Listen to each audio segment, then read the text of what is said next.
आइए दोस्तों समझते हैं। ये बांग्लादेश बांग्लादेश की एक न्यूज आ रही है कि बांग्लादेश में दी इकोनॉमिस्ट एक न्यूज एजेंसी है यूके की।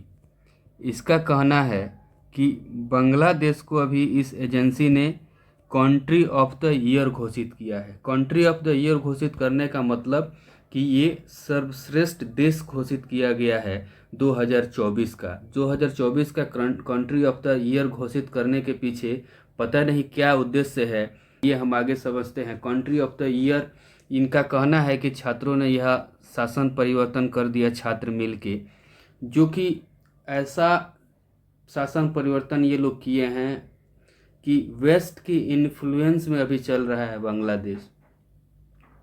Bangladesh as it is America जैसा चाहता है वैसा क्या नाम है कि बांग्लादेश को लेकर चल रहा है, और इससे काफ़ी परेशानी भारत को हो रही है, इससे काफ़ी परेशानी हिंदुओं को हो रही है। और आज तो इन लोगों ने कंट्री ऑफ द ईयर 2024 घोषित कर दिया। इसका मतलब कि इस साल का सर्वश्रेष्ठ देश जो है वो बांग्लादेश ही है। अब कैसे सर्वश्रेष्ठ है आगे हम लोग देखते हैं। आइए ये देखिए, ये बांग्लादेश है और बांग्लादेश में ये जो पावर प्रोजेक्ट चल रहा है, ये power plant nuclear power plant है और ये रूस का है।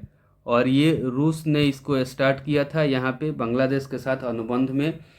और इस पावर प्लांट में अभी हो रही थी ये चल रहा था, बिल्ड हो रहा था, ये निर्माण चल रही थी, निर्माण कार्य।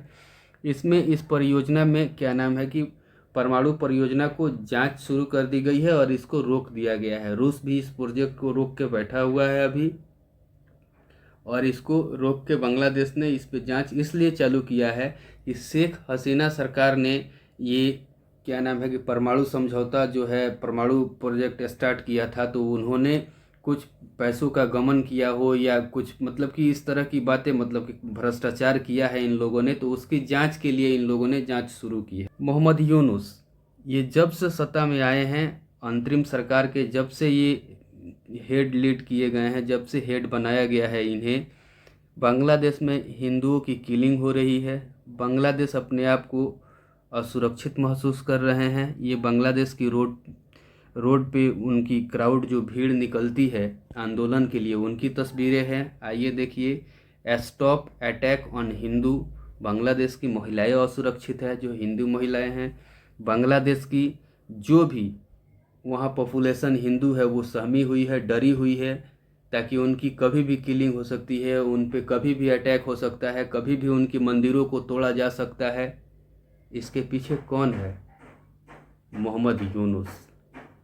ये शासन को संभाल ही नहीं पा रहा है, कारण कि इसने कभी शासन संभाली नहीं है, इसकी कोई अनुभव है ही नहीं। ये तो अमेरिका के कहने से मतलब कि वहाँ का हेड लीड कर रहा है, वहाँ पे लीडिंग मतलब कि सेक्शन में ये बैठा हुआ है। ये है ही नहीं कोई इसमें योग्यता। आगे देखिए इसके कार्य क्या हैं। ये सिर्फ इसका यही काम है, पाकिस्तान के साथ अभी मित्रता इसकी बढ़ी हुई है। 40-50 सालों से जब शेख हसीना थी तो बांग्लादेशियों को ये दिखता था कि पाकिस्तान हम पे जुल्म किया है, हम पीड़ित रहे हैं पाकिस्तान से, तो ये लोग क्या नाम है कि पाकिस्तान का विरोध करते थे।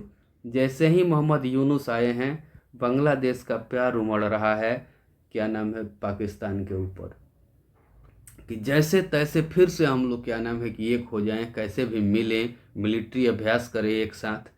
आइए इस मोहम्मद यूनुस की और सारी कार्य समझते हैं। ये हैं डोनाल्ड लू। ये बहुत बड़ा व्यक्ति है, अमेरिका का राजनयिक है डोनाल्ड लू। और ये शेख हसीना जो कि अमेरिका की है, ये बांग्लादेश की पीएम थी।